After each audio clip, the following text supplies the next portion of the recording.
আমরা দেখে হয়তো অবাক হয়ে যাচ্ছেন যে আমি বয়সী লোক, কেন আমি লড়ছি। তৃণমূলের একটাই বক্তব্য, কি খেলা হবে, খেলা হবে। কি খেলাই মেতেছে আমাদের নওশাদ সিদ্দিকী। আমরা যেরকম ভালো খেলোয়াড়, তেমনি নওশাদ সিদ্দিকী মহাশয় তিনি তেমন ভালো রেফারি আছে। আপনাদের উল্টো পাল্টা খেলা দেখলে লাল কার্ড দেখে মাঠ থেকে তুলে দেবে, এটা ধ্রুব সত্য কথা। সেই পরিস্থিতি তৈরি হয়ে গেছে। এই জন্য ছলে বলে কলে কৌশলে এরা আমাদের এক করতে দিচ্ছে না, কোনো মতেই দিচ্ছে না। কিন্তু আমরা হিন্দু, মুসলমান, খ্রিস্টান সবাই যা রয়েছি, আমরা সবাই আমরা একে মন্ত্রে দীক্ষিত হয়ে নওশাদ ভাইকে আমরা যত কষ্ট করে হলেও এই ডায়মন্ড থেকে আমরা উত্তীর্ণ করে আর রানার করে দেব। আমরা লাল কার্ড দেখে তৃণমূলকে মাঠ থেকে তুলিতে বাধ্য করব। আমরা দেখে হয়তো অবাক হয়ে যাচ্ছেন যে আমি বয়সী লোক, কেন আমি লড়ছি। আমরা এমন একটা ভারতবর্ষে জন্মেছি, আমরা ছোটবেলায় বিদ্যাসাগরের ওয়া ক খ পড়েছি, বর্ণ পরিচয় পড়েছি, রবীন্দ্রনাথের ছোট কোখা বলে ওয়া পড়েছি। আমাদের সেই কালচার আছে। আমরা সম্মান করি আব্দুল গফর খানকে, সম্মান করি আমরা কাজী নজরুল ইসলামকে, সম্মান করি। অতএব এখানে কোনো বিভাজনের রাজনীতি করতে দেব না, এটা আমরা প্রতিজ্ঞা করলাম এই সভা থেকে।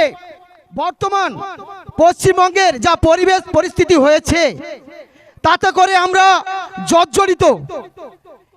এরা সর্বকাজে এক নম্বর স্থান অধিকার করেছে। সর্বপ্রথমেই চুরি ডাকাতিতে, রাজনীতিতে, চিটিংবাজিতে এরা সর্বপ্রথম স্থান অধিকার করেছে। এদের সূক্ষ্ম পরিকল্পনা কি করে আমাদের পশ্চিমবঙ্গের সংখ্যালঘু সম্প্রদায়কে বিভাজন করেই আমরা মসনদে থাকব, এদের একটাই পরিকল্পনা। এদের কখনো সংখ্যালঘুদের এক করতে দেবে না, এদের একটাই চক্রান্ত। একটা কথা চিন্তা করে দেখুন, তৃণমূল কংগ্রেস সৃষ্টি হয়েছিল কংগ্রেস থেকে। তাহলে এখানে কি বুঝলাম? কংগ্রেসের গর্ভজাত সন্তান তৃণমূল কংগ্রেস। এদের শিরা উপশিরায় কংগ্রেসের রক্ত প্রবাহিত হচ্ছে। কিন্তু এখানে তারা পালিত হয়েছে কোথায়? বিজেপির কাছে। বিজেপির কালচার এদের মধ্যে আছে, দাদা দিদির মধ্যে কোনো ফারাক নেই। তারা যেমন এক নয় তন্ত্র, এরাও তেমন এই পশ্চিমবাংলায় এক নয় তন্ত্র করার চেষ্টা করছে। এরা ভালোভাবে জানে সংখ্যালঘুদের এদের বিভাজন না করতে পারলে আমরা কখনো এই পশ্চিমবঙ্গে অধিকারে থাকবো না, এটা চরম সত্য কথা। এই জন্যেই কখনোই এরা এই সংখ্যালঘু সম্প্রদায়কে এক করতে দেবে না, কখনোই করতে দেবে না। এরা সমস্ত অকাজ কুকাজের মধ্যে এই সংখ্যালঘুদের সামনে এগিয়ে দেয়, যত বদনাম এই সংখ্যালঘুদের করতে দেয়। কেন? নিজেই খেলায় আর মেলায় মেতেছে, যত খেলা মেলায় মেতেছে আর যত দোষ হচ্ছে এই দাঁড়িয়ে টপিওয়ালাদের, এরা চলতে দেবো না। আমরা সংখ্যালঘু সম্প্রদায়কে এক করব, আমরা সবাই অঙ্গীকার করব যাতে করে আমরা ভবিষ্যতে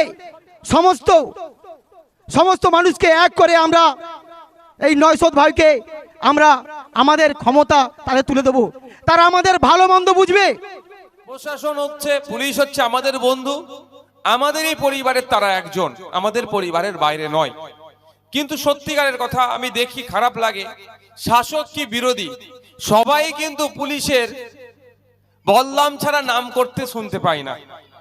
কিন্তু পুলিশের প্রতি ভরসা রেখেই তো আমরা এত কাজ করছি। এই আজকের এই প্রোগ্রাম সুষ্ঠুভাবে সম্পন্ন হচ্ছে কিভাবে? পুলিশ বন্ধুদের সহযোগিতার জন্যই তো নাকি। তা পুলিশ আমাদের বন্ধু, আমাদের পরিবারের একজন, তারা আমাদের বাইরে নয়। তাই পুলিশ বন্ধুদেরকেও আমি ধন্যবাদ জানাই। জাস্ট আমি দুটো কথা বলবো, একটা ভালো আর একটা খারাপ। কিছু পুলিশের জন্য অবশ্য সমগ্র পুলিশের বদনাম হচ্ছে, যেটা খারাপ অবশ্যই লাগে। বেশ কিছুদিন আগে বোম্বাই রোডে, যাকে বলে ন্যাশনাল হাইওয়ে, বাগনানেরও কাছাকাছি একটা পুলিশ ভ্যানে অ্যাক্সিডেন্টে কয়েকজন পুলিশ কর্মী মারা গিয়েছিল। কোন এক মেইনস্ট্রিম মিডিয়া ডিজিটাল প্ল্যাটফর্মে খবরটা করেছিল, অনেকেই করেছে। আমি যেটা দেখছিলাম স্যার, কমেন্টস গুলো দেখছিলাম, সত্যি আমি খুব খারাপ লাগছিল, আমি ব্যথিত, আমি মর্মাহত। কিন্তু কিছু পুলিশের জন্য সমগ্র পুলিশকে যেভাবে সমালোচনার সম্মুখীন হতে হয়, এটাও কিন্তু আমি পুলিশ বন্ধুদের বলবো, আপনারাও কথা বলতে শুরু করুন। আপনারা অন্তত বলুন যে স্বল্প কিছু পুলিশের জন্য সমগ্র পুলিশের কেন বদনাম হবে। পুলিশের আমরা দেখেছি ভালো কাজটা, কিন্তু সেটাকে আমরা যেন এড়িয়ে যাই। আমি অনুরোধ করব আমাদের যারা জনগণ আছেন, পুলিশের যেমন খারাপ করলে আমরা সমালোচনা দ্রুত করছি, ঠিক সাথে সাথে পুলিশ বন্ধুরাও যে ভালো কাজ আমাদের জন্য করছে তারও আমরা গুণগান গাইবো। জাস্ট আমি একটা উদাহরণের জন্য আপনি বুঝতে পারবেন। এটা বনগা উত্তর বিধানসভা, এই থানার নাম কি? গোপালনগর থানাতে কত মানুষ বসবাস করে জানেন?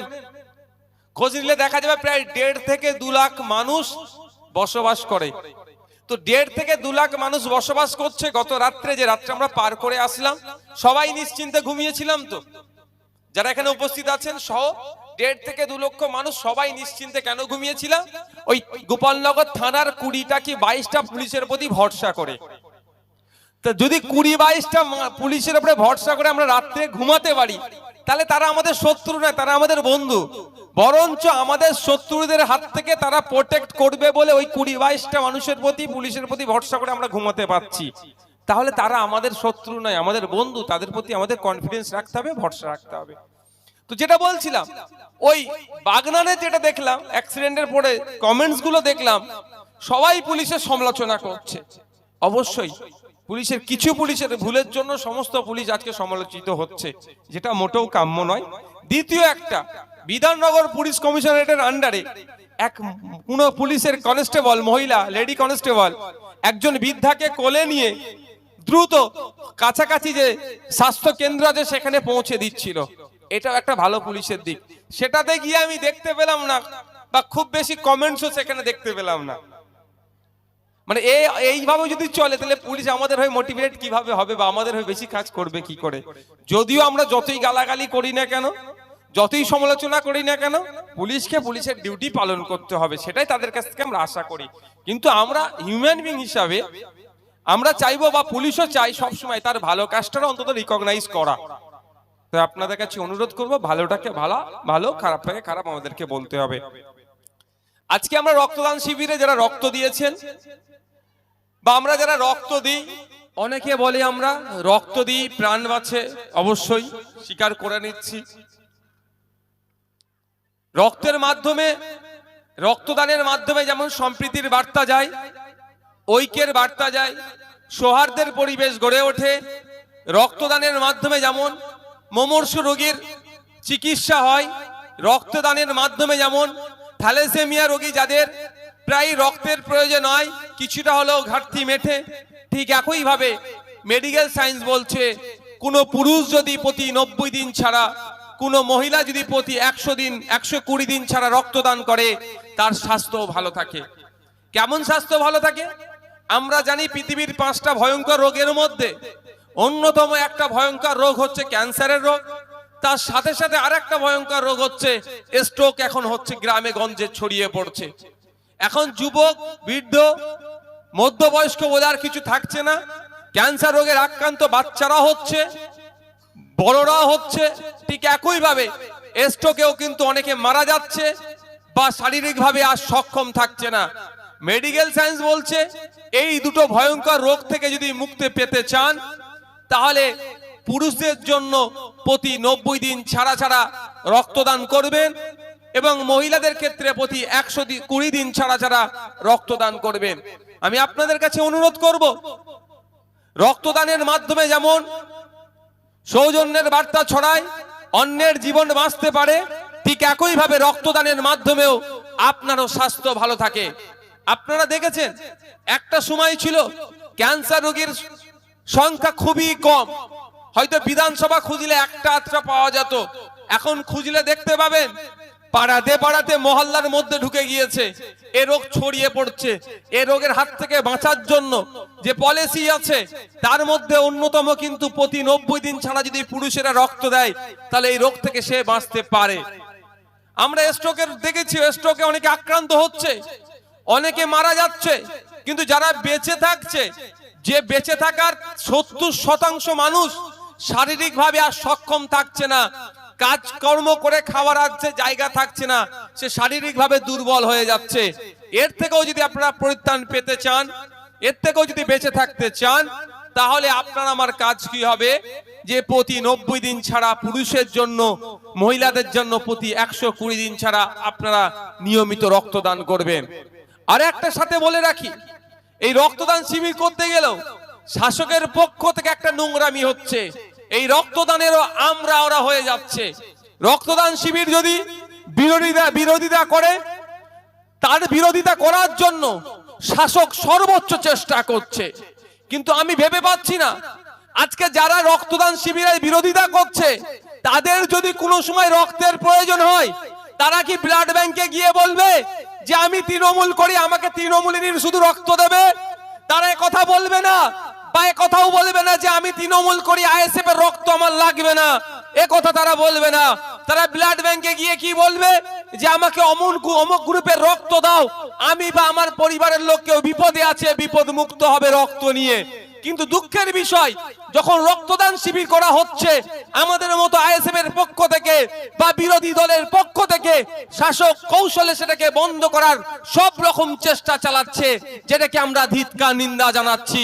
সাথে সাথে আমি এটা বলে রাখছি, আপনাদের ইন্ডিয়ান সেকুলার ফ্রন্টের যারা কর্মীবৃন্দ আছেন, যারা দায়িত্বশীলেরা আছেন, প্রতি 90 দিন ছাড়া ছাড়া যে রক্তদানের আহ্বান করলাম, 90 দিন পরে যদি এখানে রক্তদান শিবির না হয়, তৃণমূলের বন্ধুরা যদি রক্তদান শিবির করে, আইএসএফ এর অঞ্চল কমিটিকে দায়িত্ব নিয়ে বলছি, তাদের রক্তদান শিবিরে গিয়েও রক্ত দেবে।